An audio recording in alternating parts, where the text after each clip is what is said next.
they left my sister with the institution where she was put temporarily because it was difficult for the parents to take care of a baby Yeah. and so on. Uh, the place where we were, they tried to better the one room place we had for another place was one room and so on. And as far as my own schooling, they enrolled me in the Belgium public school, and I had missed so much between 1938 November and the spring of 1939. When I came to Belgium, they put me back into the fourth grade, also because I did not speak French, Yeah. because the only language I knew was German. So I was in Brussels in public school for fourth grade, fifth grade, sixth grade. How were you treated by the other kids? As someone who wasn't from there, Kids didn't. who's Jewish. The Belgian population? Yeah, how were you treated by the Belgian? Pretty nicely. Belgium was a neutral country. They had bad memories from German occupation from the First World War. A lot of people were anti-German to begin with, so on, and our contact was not particularly with Belgian population. Maybe the Belgian people, maybe they were the landlord or something, but socially, there were so many refugees in Brussels. It was like a community in and by itself. But was your school mixed? Was it what? Your school, did that have mixed Belgium and refugee pop students? The Jewish children in the Belgium school excelled, were very good, especially the ones who were there for a while. And even the refugees like myself, after the first or second year, were the best students in each respective class. Like by the time I finished the sixth grade, and I was a bad student, not good. I did not study or anything, but I think in a class of 30 students, I was like the seventh best grade, even though I didn't know the language and so on, you know. And I played hooky, and I did not concentrate or anything of the sort. I was a bad student, but. Did your parents get your sister back? Did your parents have your sister back? Well, we didn't get to this yet. What happened is my sister was actually in that place until, I forget the time, but like there was 1939 that in the fall that I started the fourth grade, and then there's a year passed, and before you knew it, Germany invaded Poland, and France, England declared war on Germany, and things got difficult and so on. At any rate, in the early part of 1942, when Germany invaded the Low Countries, Holland, Belgium, France, and so on, my sister was not yet back with our parents. And when the Germans invaded the Low Countries, my parents, along with thousands of other people, all put their meager belongings in and started to walk towards France, hoping to get far away from Germany, thinking that the French and the English would be able to offer safety and resistance from Germany. But before you knew it, within 2 weeks or 3 weeks, the Germans had conquered not only Belgium but France and everything, and there was no choice but to come back to Brussels. And so our life resumed the way it was. We all were on our way without my sister, trying to escape invading Germans, but the Germans overtook us within 2 or 3 weeks, and we had to come back. And 1941 was not really, the status was pretty much as it was in 1939-40, and we redoubled our efforts to come to the United States, because the United States was not yet at war with Germany. But we hadn't gotten our turn to get a visa or permit from the American consulate was not successful, or we were not eligible, or the time was not Did they right. take your sister out then? When we came back, our sister came back to live with us, with my parents. The thing happened in between is the uncle, They say there who was no also was sent to Buchenwald and released about 2 weeks later than my father. He had the good fortune to have been born in Minsk. I think I say Minsk. I'm not 100% sure, but which then was considered as being Russia, not Poland. And the Russian quota to come to the United States, unlike the Polish quota, was very open, because the communists had taken over in Russia, and they didn't let anybody leave Russia back then. And when he was able to get hold of a cousin in the United States that he must have been in touch with, that cousin's family sent him the necessary papers to bring him to the United States. And since the Russian quota was wide open, he got a visa. And he was able to leave Germany sometime in 1940 or 1941, before the United States went to war. And he was living, and these relatives of his, they didn't know him, but they allowed him to, he and his wife came to the United States. So at any rate, this is important, because after the Second World War ended, I was able to contact this uncle who was able to leave Germany, and he was instrumental in bringing my sister and me over to the United States. My parents, in the meantime, were, when the Nazis, when they took over and started to arrest the Jewish people and send them to the concentration camps in Auschwitz and so forth. What am I trying to say? I got screwed up. Well, we're back in Belgium now, I Yeah. guess.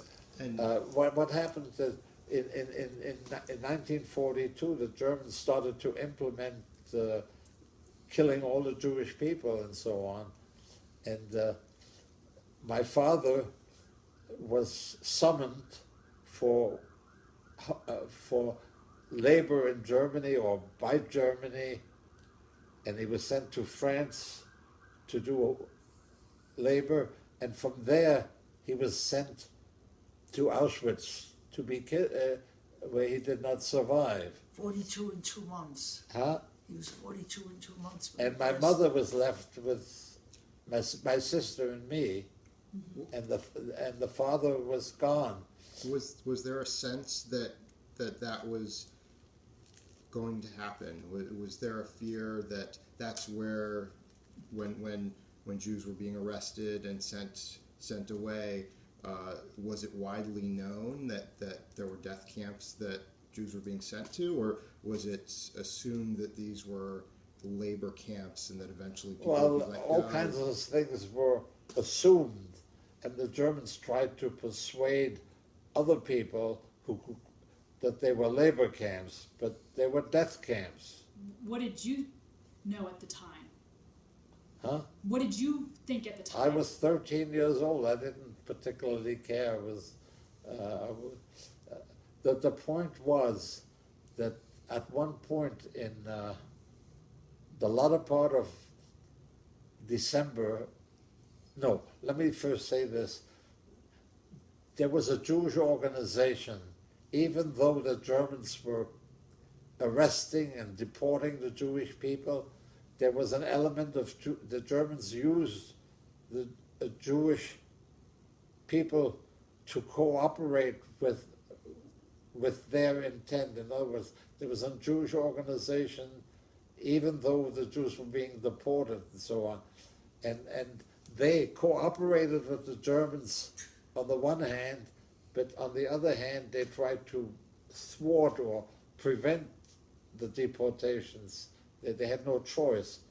And in late November 42 or December 1942, that organization was able to tell my mother that she should bring her daughter, my sister, who was not quite, who was 4 years old,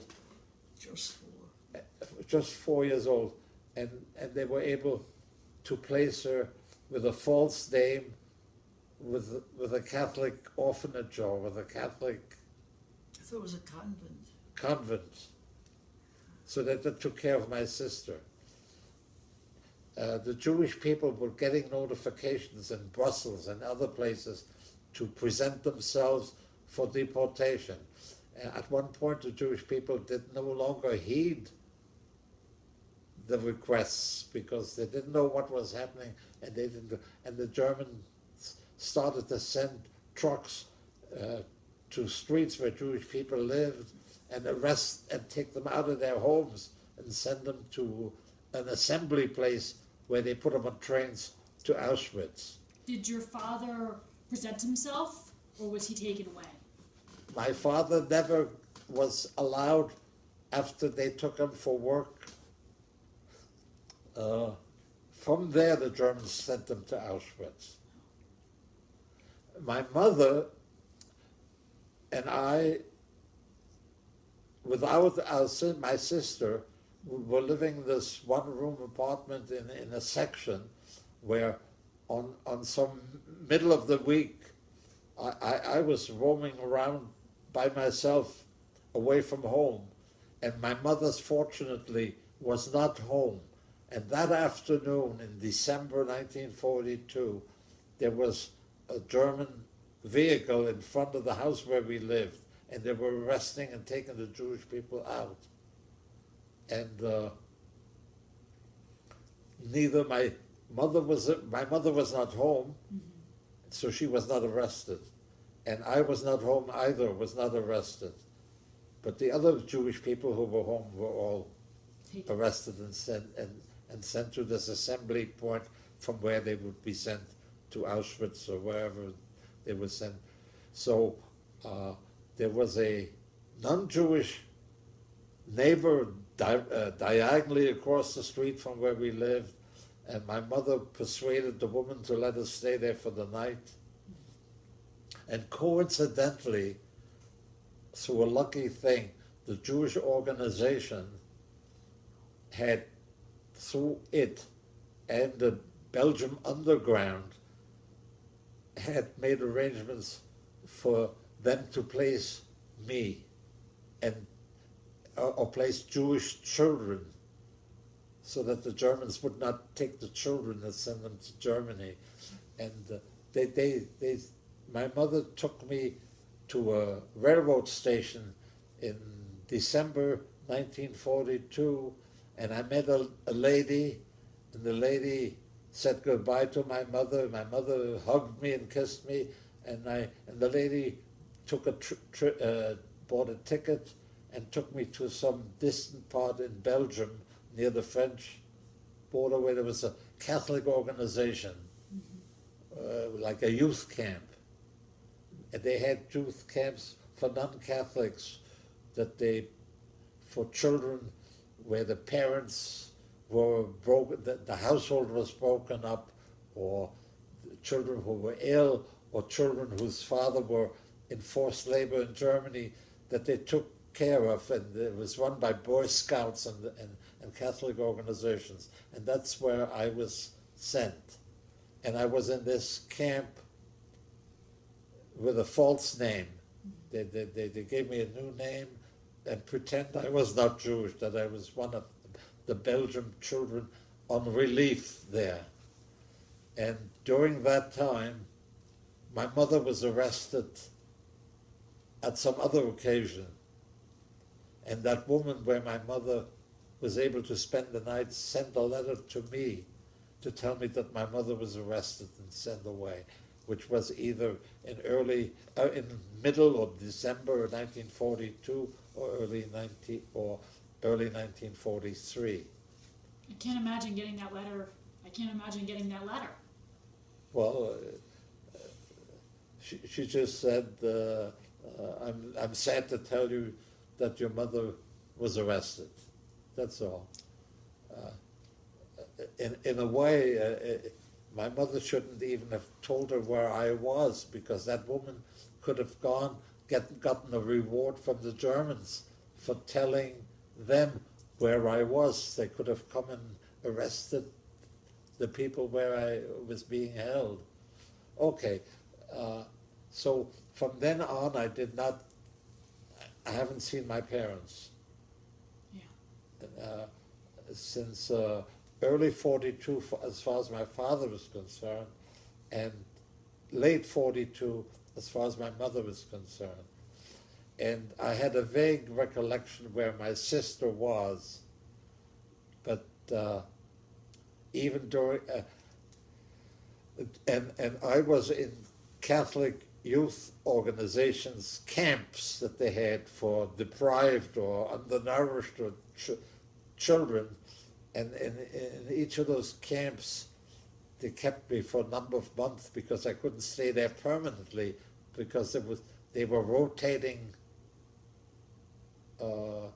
helping children there, and it would have looked suspicious, so they kept me in one camp for a number of months, and then they took me out and put me in another youth camp for another number of months, and so on.